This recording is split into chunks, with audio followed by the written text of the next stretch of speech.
It is easy for anyone to look at the current Nigeria state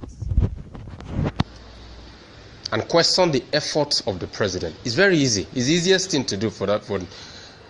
It's the easiest thing to do for that matter. But I won't dwell on what you or anybody think. I will let us take a journey on the facts. And based on the facts, you can then critique.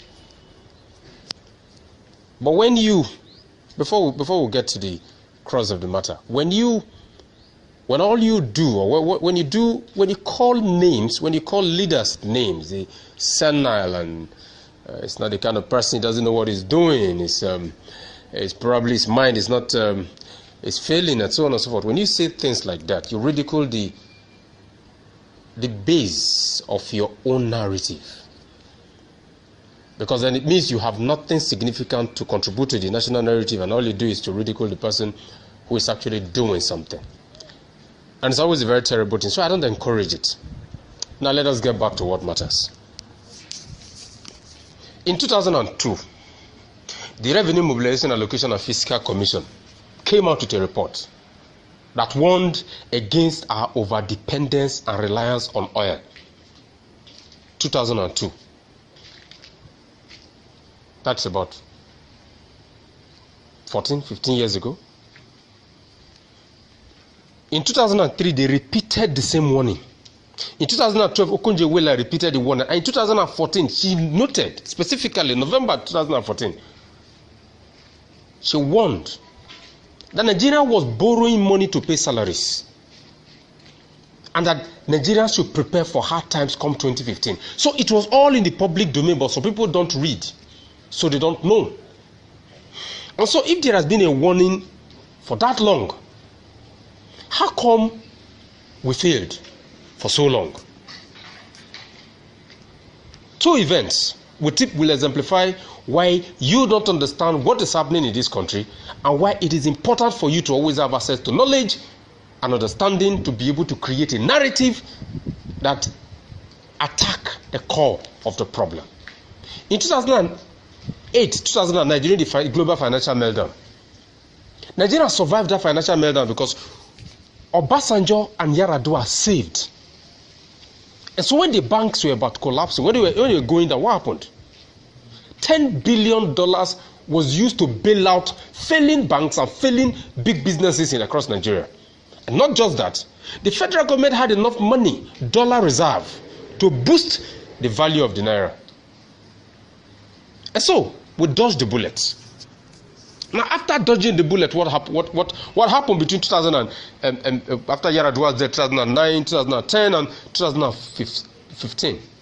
We had the biggest revenue drive in this country. At no time in the history of this country did we generate so much money from crude oil. Peace in the Niger Delta region. Oil selling above $100 per barrel.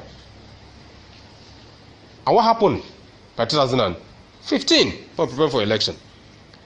An external reserve that was precisely in excess of $64 billion under Yar'Adua had collapsed to under $30 billion. It means that zero was saved. There was no improvement. In short, the external reserve was depleted massively. And that was not just it. Obasanjo established the SS crude account in 2004 from about $12 billion to about $2.01 billion when Buhari took over. And so you had a nation that whose population was on the increase, were massive. So many Nigerians were without jobs. The educational infrastructure was dead. No light. You can't tell me there was light. There was no light.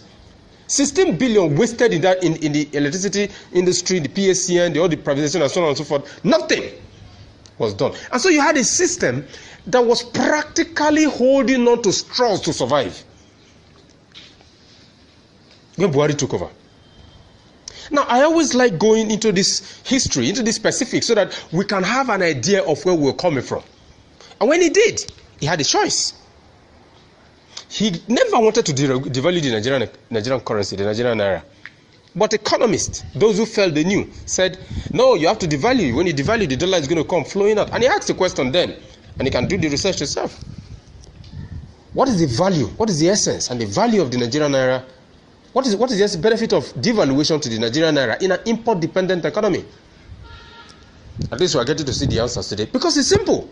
When you are dependent on imports, you have no control over the currency of trade. In this case, Nigeria depends on imports. So, and dollar is the currency of imports. So we cannot control the dollar. And because you cannot control the dollar, everything we do is dollar dependent. And so when you float or you devalue, what you do is, because you are dependent on import, your consumers, your people are dependent on import. And so whatever they earn is a product of the currency of import. And what happens therefore is that when you devalue, you stifle your population, you stifle the consumers.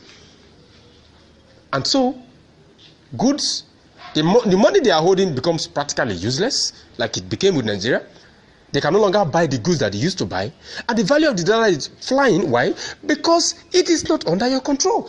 The man warned. The senile man warned. The fantastic economists, like you would call them, said, no, he was senile. He doesn't know what he's doing. Today we wonder who knew what he was doing then. And so you had a country that was practically in the state of collapse. And so we had a choice. We had a choice in 2015 to either continue the old ways and wait for this country to get bastardized and messed up and useless, or we do the right thing. And what was the right thing? The right thing was localize the Nigerian economy. And in 2016 December, they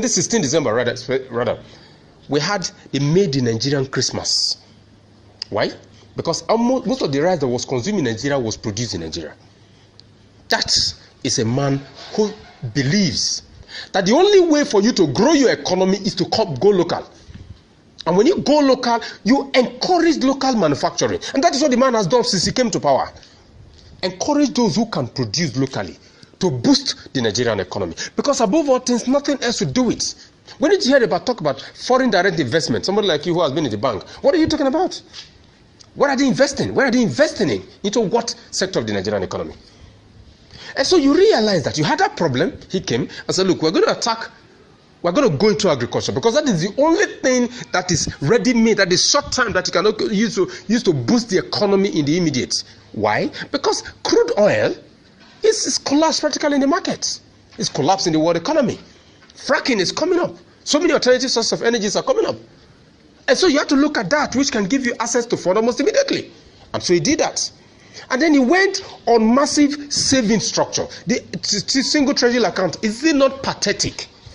The majority of the banks were dependent on government money to survive. So what business were they doing? What business have they been doing? Please, give me an insight. What business have banks been doing? Nothing. You depend on government money. You take government money to your account as deposit. You give government money back to government as loans. And what do? You are recycling credit, the same credit.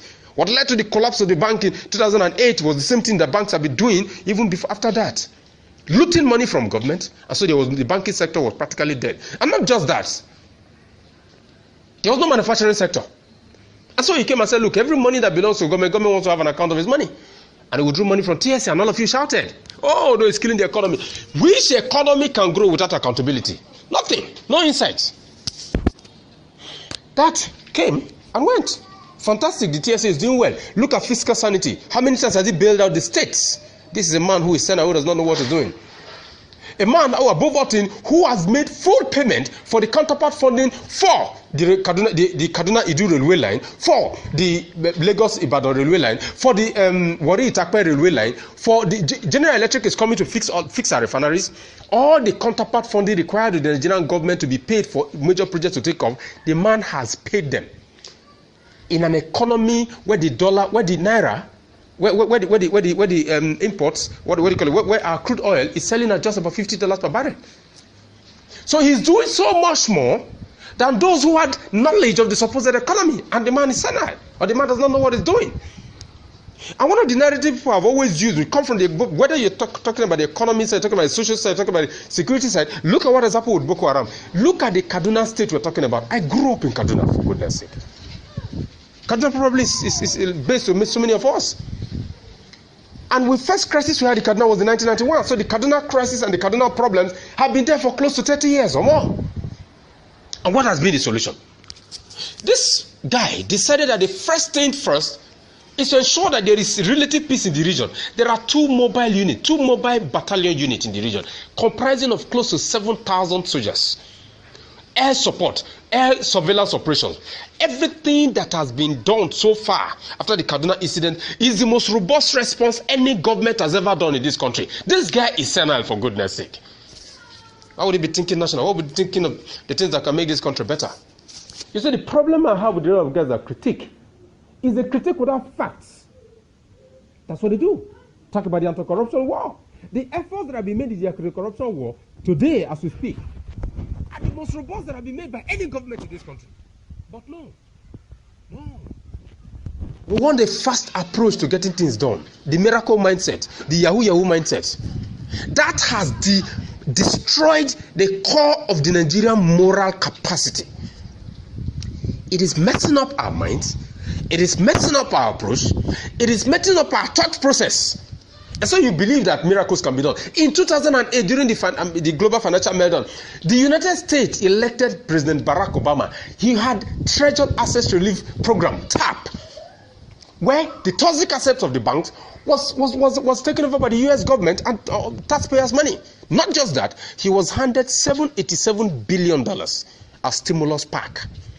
So the government, the United States people gave him $707 billion to stimulate the economy. And not just that, they helped him, the central bank helped him with TAP, Treasured Assets Relief Program. Now, even with those, he lost the midterm election in 2010 because it was not easier. What was the central team in 2010 midterm election in the US that he lost when he lost the House of Representatives? And he almost lost the Senate, if not for the fact that they had some Trump-like senators then America still had some sense. What was the message? The economy was not working. Obama doesn't know what he's doing. Today, before he handed over one of the most robust economy to Donald Trump. After 8 years, that economy is beginning to do well. Because it went local. Because manufacturing went local. Because manufacturing has subsidies. And that's exactly what President Muhammadu Buhari has been doing. You want to import cars, you don't want to produce cars. Peugeot Automobile Company of Nigeria was set up in 1976 so that Nigeria can become a car-producing country. 1976, 40 years ago. Are we able to produce one car in this country today? No, because of the habit of importation. And so somebody has come to you and said, I'm going to stop you from importing cars through the land borders. If you're interested in building car assembly plant, come and build them in Nigeria and begin to manufacture cars in Nigeria here. It's a senile mind, doesn't know what to do, doesn't understand the economy. When is it going to be the time that this country is going to be ripe for us to have a productive economy? We don't just critique for the sake of criticism. We critique based on understanding of the facts. Now all of a sudden, because Buhari is Hausa Fulani, every problem in Nigeria is a Hausa Fulani problem. All the communal issues in this country are Hausa Fulani issues. It is your hatred for the Fulani man that has made every problem in this country a Fulani problem. Are you aware that since between October and now, this country has added more than $3 billion to our external reserve? And when they took over to now, we have added over $500 million to our SS crude account. Do you know what that means? For anybody who's working in the banking sector, it gives you the capacity to draw in investors because they know that you have an understanding of what it takes to save. And so people can begin to invest in your country. People can begin to trust what you're doing. Prudency is returning to the system.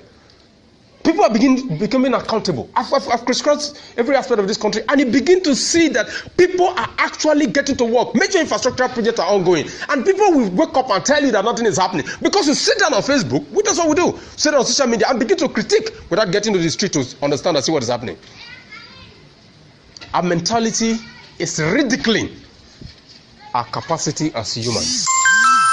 Our mentality is making us sound so intolerant, so uneducated, so incapable of reasoning, because we see that the such ways can no longer work in this country. And we don't like it. Who has miracle ever worked for without work? Please, even St. Paul said it. Show me a man. That is popular quote.